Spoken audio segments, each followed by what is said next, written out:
Finalmente o protagonista chegou na batalha, um episódio cheio de lutas, um tom muito grande de comédia, mas um final extremamente impactante, diria inclusive que emocionante e com uma promessa de futuro caótico. Olá, eu sou a Gabi Xavier e sejam bem-vindos a mais um vídeo do nosso aqui Sábado das Almas, o vídeo em que eu comento junto com vocês todos os episódios novos do anime de Bleach. Sem spoilers do mangá, é sempre bom lembrar pra quem não me acompanha sempre, porque não li o mangá. Inclusive, sempre tô aqui numa troca com a galera dos comentários, que sempre me ajudam a ver o que eu errei, o que eu confundi, o que eu não lembrei. Muito obrigada, sempre é bom agradecer a companhia de todos vocês. E lembrando, pra ajudar, pra fortalecer e pra deixar aquela marca de que você quer continuar me ver falando de Bleach, deixa aqui embaixo o nosso Bankai. Como sempre, falando em Bankai, temos essa caneca aqui linda para você que gosta de Bleach e estampa exclusiva também em loja.com.br/Gabi-Xavier, além de toda uma coleção com estampas diferentes e por enquanto temos frete grátis para qualquer compra acima de R$49. Admito que eu achei que eles iam enrolar um pouquinho mais para o Ichigo chegar ali no Seireitei, mas chegou. Ultrapassou mais de 60 barreiras e não é que até nisso o Rei Quincy tava ligado e fazia tudo parte do plano dele? Nesse episódio eu concluí que realmente a galera ali, os Stern Hitters, os Quincy, eles estão trabalhando para cansar. O boneco caiu ali atrás no momento em que comecei a falar dos Quincy. A energia pesou. Mas então, os Quincy, eles estão sendo utilizados, como eu já imaginava, para cansar a galera, as altas patentes, para desestruturar toda a organização da Soul Society, mas não só isso. Eles ali, nesse ponto em específico, pelo que eu entendi, eles são um grande escudo para acabar com os adversários que conseguirem, é claro, mas principalmente para deixar o caminho livre para Yhwach, Hyuga e Ishida irem em direção ao Rei das Almas. Rei das Almas que não apareceu até agora, né? A gente viu o Ichigo chegando lá no Torino, portal, passou, viu umas imagens meio loucas, ele teve contato com o Esquadrão Zero, ele atingiu aparentemente o patamar máximo e ultrapassou o de um Shinigami, mas não tive nada de Rei das Almas até esse ponto no anime. Seja como for, o Palácio das Almas ou o Rei das Almas parece ser o objetivo agora do Yhwach. Só que o episódio ele foi bem heterogêneo, se você pensar, no sentido de que tivemos vários momentos diferentes até chegar nesse ápice e conclusão. Primeiro que a gente continuou exatamente do fim da batalha do Zaraki, e aí eu que falei, o cara lidou muito bem com o Grammy, ele assim tirou de letra, explodiu, foi cortado, foi acabado, mas estava sempre inteirão, falando. Na real, o Zaraki realmente ficou abalado, abatido. Ele teve seus órgãos, pelo que ele comentou ali, também feridos, então ele estava com hemorragias, ferimentos internos, ele precisaria de um tempo de recuperação, mas ele não teve esse tempo. Inclusive o cérebro ficou ali no chão, né? Não sei se depois de tanta luta e explosão o negócio espatifou. E o Zaraki não teve tempo de respirar, porque olha só, você vê que ninguém estava interferindo na batalha do Grammy contra ele. Mas a partir do momento em que ele, que era uma ameaça especial, que era alguém que era muito forte, sem dúvidas, ele ficou sozinho e já meio abalado, surgiram mais outros Queens. Na verdade, surgiram outras 4 Queens para batalharem contra ele. Agora sim, um esforço coletivo e acredito eu que não à toa nesse ponto. Elas não foram junto com o Grammy, porque o Grammy tinha toda essa questão da força atrelada à imaginação, a própria força dele, poder e imaginação, poderia ser um dano para as pessoas ao redor, então ele teve essa autonomia para lutar até o instante em que ele perdeu. Se ele tivesse ganhado, bom, mas perdendo, ainda assim ele enfraqueceu Kenpachi Zaraki e deixou um caminho mais fácil, aparentemente, para as 4 que chegaram ali. Já não me lembro todas as letras, sei que tinha P, G, J, não lembro, agora tinha Z da menina que transformava a galera basicamente em zombie. Não sei se acertei todas as letras, mas as 4, elas foram atacar e eu achei interessante que nesse momento, eu até estranhei, pra ser sincera, a gente teve um lado bastante, com a chegada do Ichigo, isso se intensificou, mas de humor.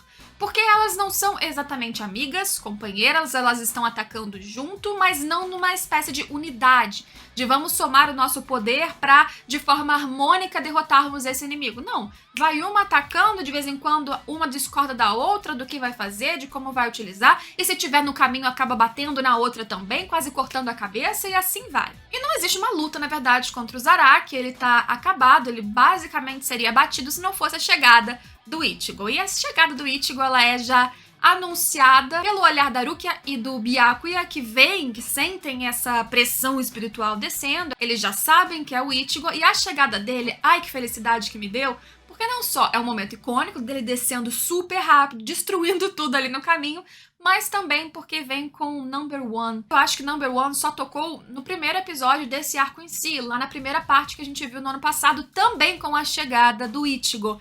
E eu acho que não tem como. É uma música não só nostálgica, mas que tem tudo a ver com ele. E ele tá chegando como Sensational Number One. Então, assim, é pra ele, é este o momento, e ele chega como a ameaça especial mais perigosa número 1, e ainda assim a galera vai enfrentar. Eu acho que existe um orgulho, uma coisa, talvez um quê de arrogância para alguns dos Quincy, ou um senso de dever muito grande, que independente de 3 daquelas 4 pelo menos, né, que só a do raio que achava que podia vencer, 3 delas sabiam que o Ichigo não era um adversário que elas poderiam simplesmente derrotar, ainda assim, elas vão em frente, ainda assim, elas tentam, elas golpeiam. E aqui sim, a gente teve não só um tom cômico muito grande na interação delas, e no Ichigo que basicamente estava defendendo muito mais do que tentando atacar. Tem um certo momento que ele até fala pra adversária, desvia, porque ele sabia que o dano que ele tranquilamente, sem esforço, causaria seria muito grande. E as onomatopeias, não só os diálogos, as falas, a interação, mas os sons que eles trouxeram, não sei se era assim também no mangá, porque as onomatopeias vêm escritas, mas aqui a gente teve um lado muito cartoonizado.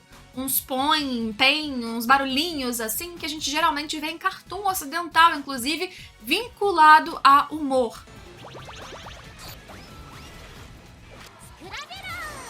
Então, por exemplo, pra mim essa cena, a chegada do Ichigo foi épica, mas a partir do momento em que ele começou a lutar, foi uma mistura de coisas, porque a gente tinha esse quarteto discutindo entre elas e atacando e sendo arremessadas uma na cabeça da outra, considerando que a aparição delas em arte também traz uma multiplicidade legal, porque cada uma tem uma cor, um elemento muito específico, seja relacionado a energia, elétrico, a corações ou esqueletos, morte, tudo isso em relação a visual, entretenimento, é legal de assistir, mas com um tom mais divertido. E de repente o Ichigo utilizando um Getsuga Jujisho com a maior facilidade do mundo e quase destruindo todas. É um cara, sem dúvidas, que exala uma energia épica e sensacional, sensational, mas numa interação que a priori não traz aquele elemento de perigo, por exemplo, pro episódio. Claro que isso depois de um começo que várias cabeças foram engolidas, um sangue fez com que os outros se matassem, mas vocês me entenderam, a luta principal com o Ichigo tava fácil. Só que faltava muito tempo pro episódio ainda acabar e eu tava assim, ok, vai ser só isso? O que vem depois? Quem vai enfrentá-lo? Porque logo que ele chega, o Rei Quincy tá ciente e ele não vai pra cima. Eu pensei, tá, então agora ele vai atacar o Ichigo de vez, vai mandar o Ishida pra frente, porque eu acho que isso vai acontecer em algum momento só porque vi na abertura.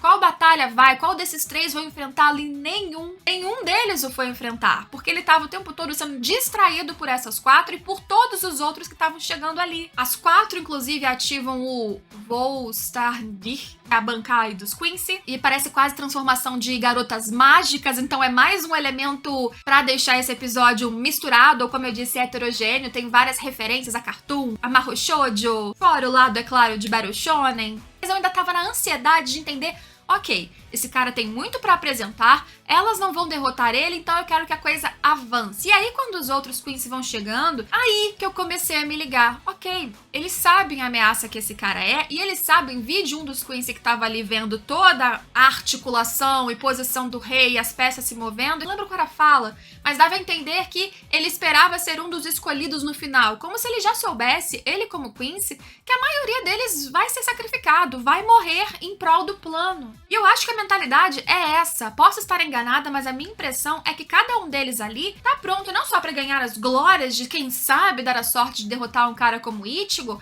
mas sem dúvida eles querem cumprir o dever. Eles estão dispostos a morrer se for necessário pra fazer o que é preciso. Às vezes eu inclusive me pego sentindo pena de eventualmente eles morrerem. O cara do cérebro lá, ou o cérebro, sem dúvidas me deu pena, por exemplo. Mas sem mais enrolação, o que acontece é que pelo Ichigo ter chegado ali por esse caminho rapidamente, é direto do Palácio das Almas, porque eu pensei assim, pô, Renji, Byakuya e Rukia também vieram lá de cima, mas não tão lá de cima, não até o Palácio das Almas, que é de onde o Ichigo veio e é pra onde o Yurabara quer se dirigir. E essas 60 e tantas camadas, o Ichigo ele precisa não só ter um Ureiatsu provavelmente absurdo, mas ele usa uma roupagem toda específica para que ele não fosse destruído no decorrer desse percurso. Agora que ele chegou, toda a sua potência, a força e a roupa fez com que ele produzisse um buracão, um túnel perfeito, que segundo o Mayuri diz nesse episódio, demoraria 6.000, não sei, tantos segundos para aquilo se fechar. Não é um tempo muito longo,